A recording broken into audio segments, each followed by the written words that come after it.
Hello friends, welcome to இனிய இல்லம் channel. எல்லோரும் நல்லா இருப்போன்ற பாசிட்டிவ் எனர்ஜியோட என்னோடய வீடியோக்குள்ளே போகலாம் வாங்க.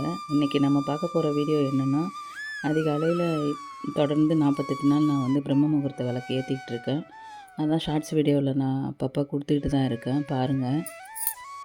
பிரம்ம முகூர்த்த டைம்ன்றது வந்து 3:30 மணிலேருந்து 6 மணி வரைக்கும் இருக்குது.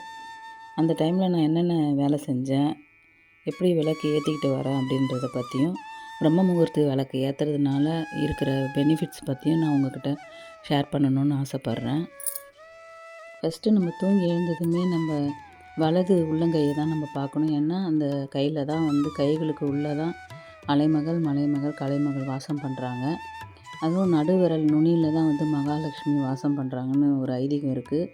அதனால் ஃபஸ்ட்டு நம்ம உள்ளங்கையை பார்த்துட்டு அதுக்கப்புறம் மற்ற வேலையெல்லாம் வந்து நம்ம செய்யறதுக்கு ஆரம்பித்தோம்னா நல்லது நடக்கும் அப்படின்றது வந்து ஒரு நம்பிக்கை தான். நான் அப்படி செய்யும் போதே இன்றைய பொழுது நல்லபடியாக போகணும் அப்படின்னு நினச்சிட்டு தான் எழுந்திருப்பேன். நம்ம பிரம்ம முகூர்த்த விளக்கு ஏற்றுறோன்னா முதல் நாள் நைட்டே வந்து எல்லாமே ரெடி பண்ணி வச்சுக்கணும். மறுநாள் நம்ம காலையில் செய்கிறதுக்கு நம்மளுக்கு வந்து டைம் கிடைக்காது. ஏன்னா முடிஞ்ச வரைக்கும் 4:30 மணிக்கு அப்படி இல்லைன்னா 5 மணிக்கு ஏற்றணும்.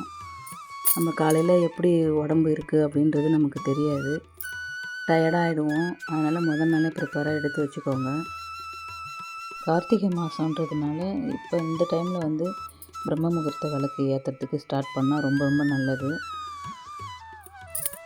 நம்மளுக்கு வந்து சீக்கிரமாகவே பலன் கிடைக்கும். கார்த்திகை மாதம் முழுசுமே வந்து நம்ம 2 வேளையுமே காலை மாலைன்னு 2 வேளையுமே விளக்கு ஏற்றுறது நல்லது. சூரியன் உதிக்கிறதுக்கு முன்னாடி அப்படி இல்லைன்னா சூரியன் மறைகிற டைமில் பார்த்து ஏற்றிட்டு வரணும். எந்த திசையை பார்த்து விளக்கு ஏற்றினா நல்லது அப்படின்னா 5 முகம் விளக்கு தான் நான் சொல்லுவேன். ஏன்னா நம்ம வீட்டில் எப்போவுமே குறையாத செல்வம் வந்துக்கிட்டே இருக்கும். இப்படி வந்து நீங்கள் தொடர்ந்து செஞ்சு பாருங்கள், உங்களுக்கே தெரியும். வாழ்க்கையில் எந்த முன்னேற்றமும் இல்லை அப்படின்னு நினைக்கிறவங்க வெற்றியை பார்க்கணும் அப்படின்னு நினச்சிங்கன்னா கண்டிப்பாக பிரம்ம முகூர்த்த விளக்கு ஏற்றுங்க.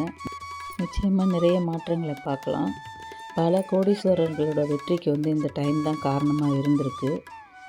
அவங்க விளக்கு ஏற்றுறாங்க ஏற்றலை அது தெரியல. ஆனால் அந்த பிரம்ம முகூர்த்த டைமில் எழுந்திரிச்சு ஒரு வியாபாரம் பண்ணுறவங்கள பாருங்கள். கண்டிப்பாக அவங்க வந்து எந்த முடிவு எடுத்தாலும் நிதானமாக எடுப்பாங்க. தெய்வத்தோட அனுகிரகம் அவங்களுக்கு நல்லா கிடச்சிருக்கும். அதனால தான் அந்த டைமில் எழுந்திரிக்கிறது நல்லது அப்படின்னு நம்ம முன்னோர்கள் சொல்லியிருக்காங்க. நீங்கள் எதுவுமே செய்யலைன்னா கூட பரவாயில்ல. ஆனால் ஃபஸ்ட்டு வந்து நீங்கள் அதிகாலையில் எழுந்திருக்கிற பழக்கத்தை கொண்டு வந்தீங்கனாலே போதும். முன்னோர்களோட ஆசீர்வாதம், தேவர்கள், குலதெய்வங்கள், மகாலட்சுமி இவங்களோட ஆசீர்வாதம் நமக்கு நிச்சயமாக கிடைக்கும். கர்மன்றது வந்து குறைஞ்சிக்கிட்டே வரும். அதுக்கப்புறம் நம்மளுக்கே தன்னாலேயே தோணும், இந்த டைமில் நம்ம எழுந்திரிச்சு சாமி கும்பிட்டா நல்லது அப்படின்னு நம்ம மனசுக்கு ரிலாக்ஸ் வேணும் அப்படின்னு நம்ம செய்ய ஆரம்பித்தாலே எல்லாமே நம்மளுக்கு நல்லது தான் நடக்கும். முக்கியமாக வீட்டில் இருக்க பெண்கள் வந்து இதை தொடர்ந்து செஞ்சு பாருங்கள். வீட்டை எப்போவுமே சுத்தமாக வச்சுக்கோங்க. அப்போ தான் வந்து நம்மளுக்கு ஒரு பாசிட்டிவ் எனர்ஜி நிறைய கிடைக்கும். நம்ம சுறுசுறுப்பாக ஆரோக்கியமாக இருந்தால் தான் நம்ம குடும்பத்தை நம்ம பார்க்க முடியும். நம்மளை பார்த்து தான் நம்ம பிள்ளைங்க வந்து வளருவாங்க. இந்த பிரம்ம முகூர்த்த வேண்டுதல் வந்து 21 நாள் அல்லது 48 நாள் எவ்வளோ நாட்கள்னு நீங்கள் தான் முடிவு பண்ணிக்கணும். அப்படி முடிவு பண்ணி நீங்கள் விளக்கேற்ற ஆரம்பிக்கணும் போது ஒரே ஒரு வேண்டுதலை மட்டும் வச்சு வேண்டிக்கிட்டு வாங்க. அது நிறைவேறினதும் அடுத்த வேண்டுதல் நம்ம வச்சு வேண்டிக்கலாம். அப்புறம் நிறைய பேருக்கு வந்து ஒரு டவுட் இருக்கும், என்னென்னா ஒரே ஒரு அகல் விளக்கு மட்டும் ஏற்றிக்கலாமா அப்படின்னு. ஏற்றிக்கலாம். ஆத்ம விளக்கு மட்டும் ஒரு விளக்கு ஏற்றும் போது எல்லா திசைக்கும் ஒளி கொடுக்குற மாதிரி ஏற்றுங்க. அப்படி இல்லை அப்படின்னா 5 விளக்கு அகல் விளக்கு தான் ஏற்றணும். அப்படியும் இல்லைன்னா குத்து விளக்குலேயே வந்து இப்போ அகல் விளக்கு நிறைய வந்துருச்சு. அந்த மாதிரி 5 முகம் விளக்கு வாங்கி அதை வந்து நல்லெண்ணெயில் தீபம் போட்டுட்டு வாங்க. சொந்த வீடு வேணும் அப்படின்னு நினைக்கிறவங்க வந்து அந்த விளக்குலேயே வந்து விளக்கெண்ணெய் ஊற்றிட்டு வாங்க. அப்படி ஏற்றிக்கிட்டு வரும்போது கண்டிப்பாக சொந்த வீடு அமையும். இப்போ கட்டாமல் பாதியிலே நிற்கிது இல்லையா, அந்த வீடும் கட்ட ஆரம்பிக்கிற மாதிரி ஒரு சூழ்நிலையை நமக்கு நிச்சயம் கடவுள் கொடுப்பாரு. இதுக்கு வந்து பஞ்சு திரி வந்து போட்டு ஏற்றிட்டு வாங்க, ரொம்ப ரொம்ப நல்லது. இந்த பிரபஞ்ச வழிபாடு அப்படி இல்லைன்னா பிரம்ம முகூர்த்தம்னு சொல்கிற இந்த வழிபாட்டுக்கு வந்து முக்கியமானது வந்து விநாயகர் வழிபாடு. ஃபஸ்ட்டு நம்ம எந்த வேண்டுதல் வச்சு இது எனக்கு வேணும் நடக்கணும் அப்படின்னு வேண்டிக்கிட்டாலும் ஃபஸ்ட்டு விநாயகர்கிட்ட நம்ம வேண்டுதலை ஃபஸ்ட்டு வச்சிட்டோம்னா அதுக்கு நிச்சயமாக வந்து அவர் மூலயமா அது நிறைவேறும். அடுத்தது முக்கியமான விஷயம் என்னென்னா, எந்த பூஜை நம்ம பண்ண ஆரம்பிக்கும் போதும் நம்மளோட குலதெய்வ வழிபாடு முக்கியமாக வேணும். அவங்களுக்காக குலதெய்வத்துக்காக ஒரு சின்ன அகல் விளக்கில் கண்டிப்பாக நெய் தான் ஊற்றி ஏற்றணும். அதில் வந்து மஞ்சள் கலர் திரி போட்டு ஏற்றிட்டு வாங்க. எப்பயுமே குலதெய்வ வழிபாட்டுக்கு வந்து மஞ்சள் கலர் திரி தான் ரொம்ப உகந்தது. அப்படி கிடைக்கல அப்படின்னா பஞ்சு திரி போட்டுட்டு வாங்க. எந்த கடவுள்கிட்ட எது வேண்டுனாலும் பிடிவாதமாக எனக்கு இது நடக்கணும், இது நிச்சயமாக எனக்கு வேணும் அப்படின்னு கேளுங்க. அந்த கேட்ட வரத்தை உடனே வந்து கொடுப்பாங்க. நம்ம எண்ணம் தான் நம்மளோட வாழ்க்கை, நம்மளோட வெற்றி எல்லாமே. எப்போவும் சாமிக்கிட்ட வந்து நம்ம பாசிட்டிவாகவே வேண்டிக்கணும், நல்லதே நடக்கும்.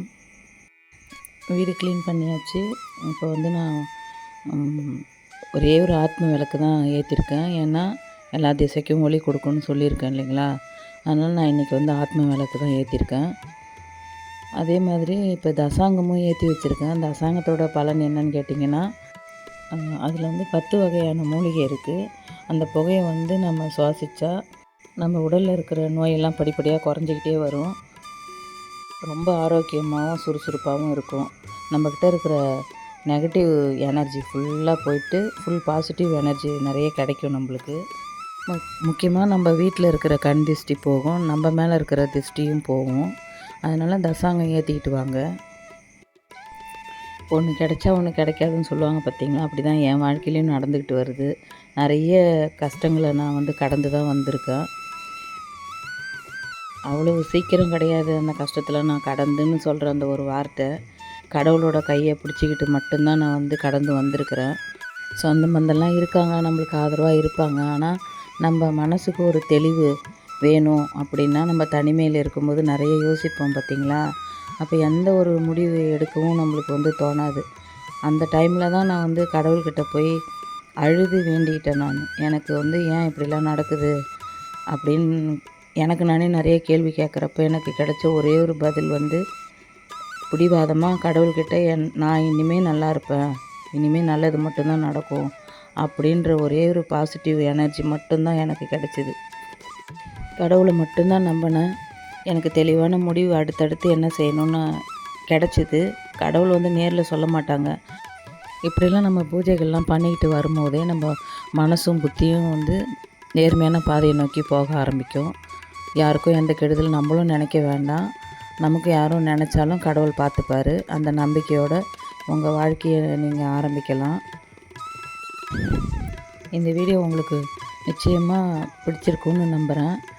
இந்த வீடியோவை பார்த்த பிறகு உங்கள் மனசுக்கு இதில் என்ன விஷயம் உங்களுக்கு பிடிச்சிருக்கோ அதை நீங்கள் தொடர்ந்து செய்யணுன்னு ஆசைப்பட்டிருப்பீங்க. நீங்களும் பாசிட்டிவாக யோசித்து இந்த மாதிரி பூஜைகள் எல்லாம் தொடர்ந்து செய்யுங்க. செஞ்சு பார்த்துட்டு அதோட பலன் எப்படி இருக்குது அப்படின்ட்டு எனக்கு கமெண்ட்டில் சொல்லுங்கள். நம்ம தோட்டத்தில் பூவை பறித்து சாமிக்கு வைக்கிற ஒரு சந்தோஷம் வேறு எதுலேயுமே இல்லை. அப்படி இல்லாதவங்க ஒரு தொட்டிலையாவது ஒரு பூச்செடி வச்சு வளர்த்து அதில் இருக்கிற பூவை பறித்து வச்சு சாமி கும்பிடுங்க. அவ்வளோதான் ஃப்ரெண்ட்ஸ், எனக்கு தோணுன விஷயங்களை நான் உங்கள்கிட்ட ஷேர் பண்ணியிருக்கேன். உங்கள் எல்லாருக்குமே வந்து எல்லா வளமும் கிடைக்கணும் அப்படின்ட்டு நான் கடவுள்கிட்ட உங்களுக்காகவும் நான் வேண்டிக்கிறேன், எல்லோரும் நல்லா இருக்கணும்னு. இப்போ கரெக்டாக டைம் வந்து 5:30 ஆகிடுச்சு. என்னோடய பூஜை வேலைகள் எல்லாம் முடிஞ்சிடுச்சு. நெக்ஸ்ட்டு வந்து மார்னிங் டிஃபனுக்காக காலிஃப்ளவர் குருமா வந்து ரெடி பண்ண ஆரம்பிச்சிட்டேன். இப்படி வந்து காலையில் நம்ம எப்போ சீக்கிரமாக எழுந்திரிச்சாலுமே நம்மளுக்கு நிறைய பகலில் டைம் கிடைக்கும். அடுத்தடுத்து என்ன செய்யலாம் அப்படின்னு பொறுமையாக நம்ம யோசித்து செய்கிறதுக்கு நிறையவே நம்மளுக்கு வந்து டைம் கிடைக்கும். ரெஸ்ட்டும் எடுத்துக்கலாம். தொடர்ந்து என்னோடய வீடியோலாம் பாருங்கள். மறுபடியும் வேறு ஒரு பதிவில் நம்ம பார்க்கலாம். தேங்க்யூ.